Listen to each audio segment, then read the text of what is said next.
শ্রীমাত্রে নমঃ, শ্রী গুরুভ্যে নমঃ। আজ মহানবমী। আজ দেবী পূজিতা হন দেবী সিদ্ধিদাত্রী রূপে। সিদ্ধিদাত্রী পরিপূর্ণতার দেবী।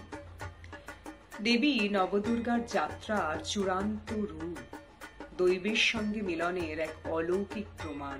তিনি পরিপূর্ণতা, জ্ঞান ও আত্মিক সিদ্ধির প্রতীক। তার কৃপায় জাগে অন্তরের আলো, হয় আত্মা স্নিগ্ধ ও শুদ্ধতায় ভাসিত। তিনি চক্রের ঊর্ধ্বে, কারণ তিনি পরম চৈতন্য।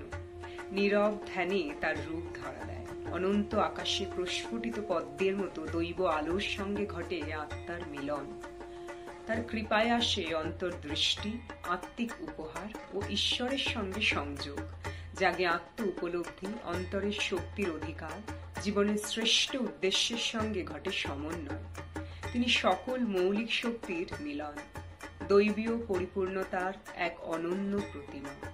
শাস্ত্রে দেবীর বর্ণনায় বলা হয়েছে, চন্দ্র বিম্ব সম দীপ্তি যার, পদ্ম পল্লব সদৃশ্য নয়ন, অগ্নির মতো লাল আভা, শুভ্র বস্ত্রাবৃতা, ত্রিনয়নী দ্বিভুজা, যিনি শ্মশানের সঙ্গে সংযুক্ত, মৃত্যু ও মায়ার সীমা ছাড়িয়ে।